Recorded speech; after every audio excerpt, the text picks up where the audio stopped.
All right, let's get into a quick take. Lions head coach Dan Campbell had seen enough, decided to take over play calling duties from first-year offensive coordinator John Morton yesterday. The result?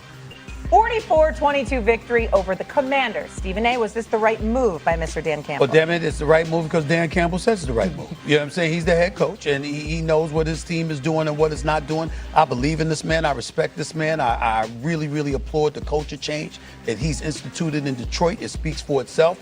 And you got a guy like Jameson Williams, you got to get him more involved. And what did you do yesterday? What did he have, 119 yards receiving? This kid, Gibbs, is special. Gibbs is special. I mean, he just really, really is. And to watch him run the football yesterday, almost averaged 10 yards a carry.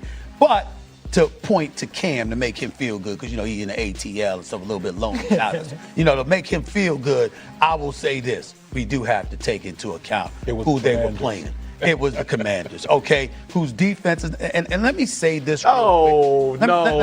That's why I'm saying this. Let me say this real quick, y'all. I'm very, very big, Shay, Peter, D. Woody, on what got you there. Meaning, when you Quinn, your defense can't be bad.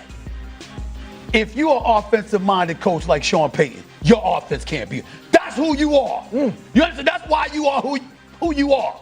If you are a defensive coach but your offense stinks, I get it. Go find an offensive coordinator. Right. If it's the opposite, go find a defensive coordinator. But when the side of the ball that you specialize in stinks, I got a problem with you.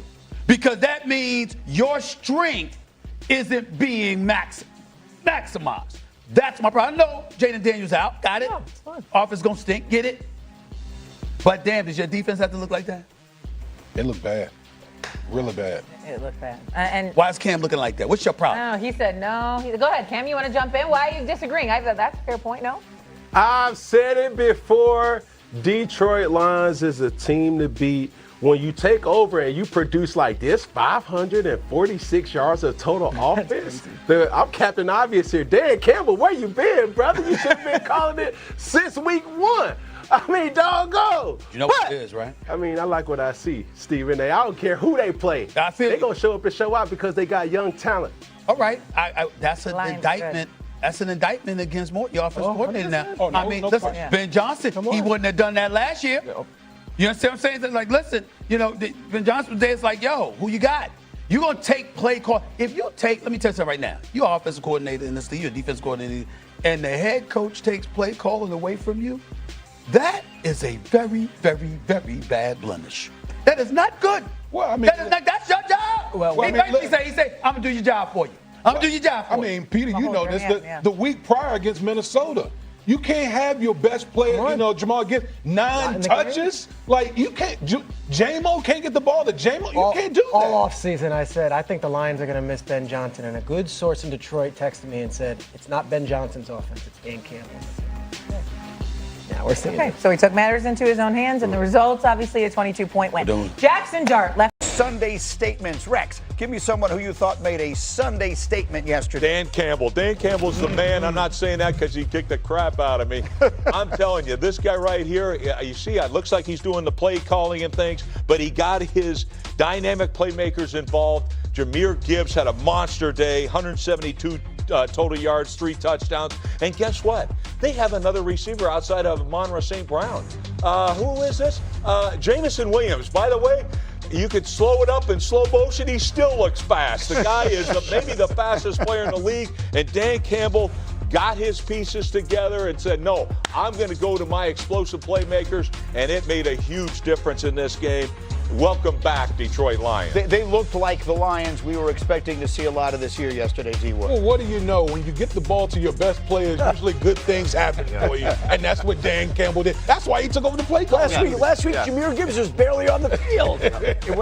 Jameson Williams hasn't had a target. He's a blocker. Like how many he played guard. Jahmyr Gibbs was picking up the blitz like on every single play. They got so out-coached in that game, it was ridiculous. And so Dan Campbell said, I've seen enough of that. He stole Sean Payton's huge play card. He called the plays yesterday, and it all worked out well. All right, Alex, give me someone else who made a Sunday statement. I mean, I think I could say this every week for this guy, but Matthew Stafford. I mean, this is another 4-touchdown performance for this guy in a huge divisional game against the Niners. Listen, there's a little West Coast bias, obviously, in the media. Right. The whole NFL world needs to take notice of what's happening with the Rams, right? The whole NFC should be on notice. These guys are a complete football team. He's playing quarterback at the highest level. I mean, made NFL history, 20 touchdowns and 0 interceptions. Let's show in it. his last 6 games. This is the history. Matthew Stafford is 37 years old. He leads the league in passing yards and touchdowns.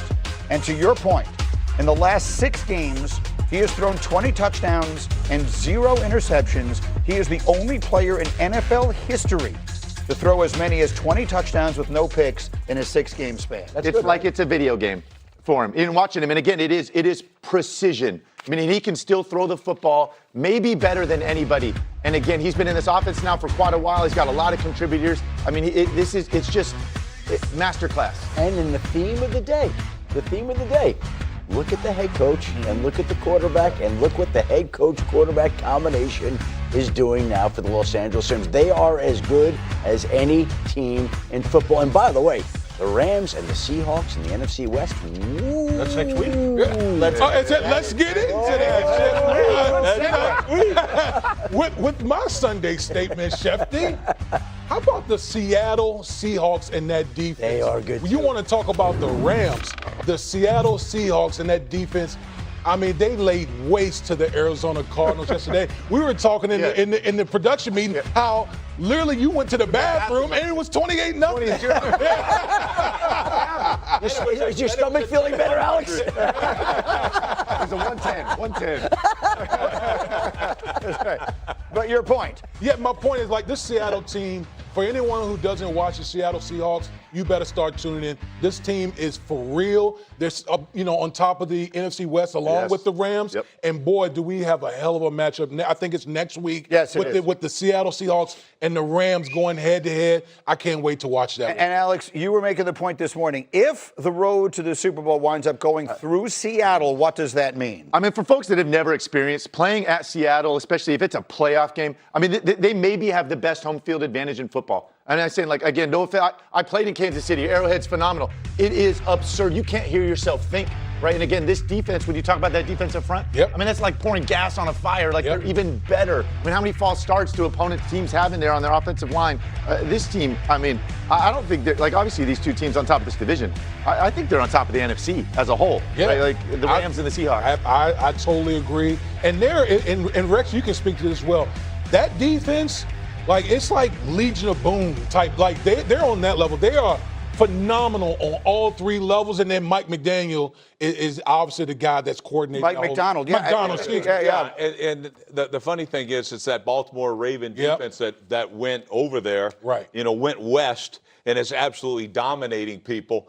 And the funny thing is, like, Jesse Minter's the guy over there and doing, him with the Chargers. Like, it's funny how that defense moved west and they're kicking people's butt. They're multiple in what they do. And that's why, to me, that defense is built to win through the playoffs. And now, oh, by the way, you have an MVP quarterback in Sam Darnold, too. Like, this team, it's going to be an epic matchup between the Rams and Seattle. We're going to find out next week.